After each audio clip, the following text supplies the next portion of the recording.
Sa ngalan ng Ama at ng Anak at ng Espiritu Santo. Amen.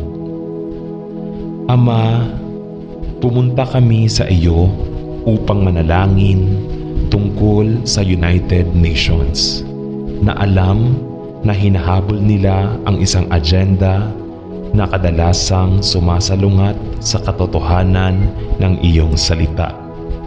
At kung minsan ay tila salungat sa makadiyos na mga prinsipyo. Ama, kinikilala namin na marami sa kanilang mga programa at patakaran ay nakalagay sa mga issue tulad ng sustainable development, global warming, global consciousness, at civil liberties. At nagsisimula kaming mapagtanto na sa likod ng karamihan sa kanilang agenda ay isang diwa ng kontrol. Ama, alam namin na ikaw ay nasa ganap na kontrol sa lahat ng nagaganap sa ating mundo. At ang mga miyembro ng United Nations ay walang magagawa na hindi pinahihintulutan mo. Ipinagdarasal namin na ilantad mo ang anumang bagay na idinisenyo upang pahinain ang makadiyos na mga prinsipyo sa ating buhay.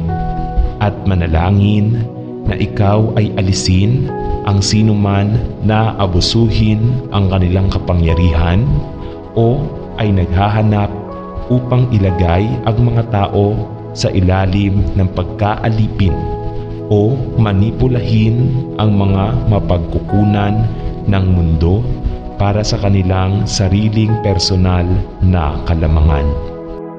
Panginoon, alam namin na ang oras ay maikli at na ang Panginoong Hesus ay babalik upang kunin ang simbahan upang makasama ang kanyang sarili sa lalong madaling panahon. Ngunit ipinagdarasal namin na sa iyong biyaya, aalertuhan mo ang mga Kristiyanong hindi pa nakikilala ang seryosong implikasyon ng mga ito, mga banayad na patakaran ng UN na ipapatupad at idinisenyo upang alipinin ang mundo. Alisin ang soberanya ng Estado at dalhin ang huwad na relihiyon ng Antikristo. Ama, ang mundo ay nangangailangan ng paghuhukom, ngunit kami ay nagsusumamo na ang iyong salita ay magpapakita ka ng awa. At ipinagdarasal namin na marami ang magsisisi sa kanilang suporta sa UN at dumating upang iligtas ang pananampalataya kay Hesukristo na ating Panginoon at tagapagligtas bago pa huli ang lahat. Hinihiling namin ito sa pangalan ni Jesus. Amen. Mapagmahal na Ama, sa panahon na dumarami ang kaguluhan at lumalagong takot sa kung ano ang darating sa lupa, dinadala namin sa harap mo ang mga pinuno ng iba't ibang bansa sa mundo at ipinagdarasal na sa iyong biyaya at awa ay mamamagitan ka at tulungan ang mga labis na nagdurusa sa napakaraming bansa. Ipinagdarasal namin na ang mga pinuno ng daigdig ay humingi ng karunungan at katarungan, awa at katotohanan, kalayaan, makadiyos na biyaya at pagnanais na makilala ka ng higit pa at higit pa. Ipinagdarasal namin na ang mga sadyang sumasalungat sa iyong kalooban at nagtutulak ng isang anti-Diyos na agenda ay aalisin sa kanilang katungkulan at ang kanilang mga plano at layunin ay malantad at maging hindi epektibo.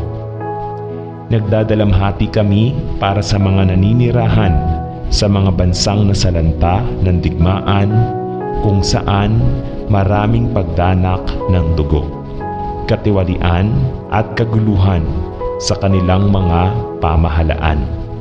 at nananalangin na sa iyong awa at biyaya ay mamagitan ka sa pamamagitan ng pag-alis ng mga tiwaling pinuno at pagpapalapit sa kanila ng may mga integridad.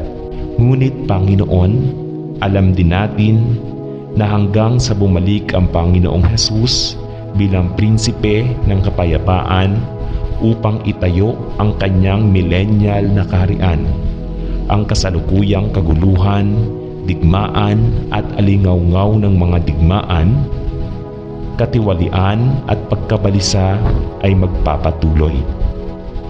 At kaya ipinagdarasal namin na ikaw ay maawain sa mga nagdurusa dahil sa dumaraming kaguluhan at takot na lumalaganap sa mga bansa sa mundo ngayon.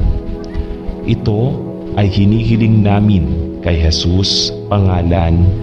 Amen.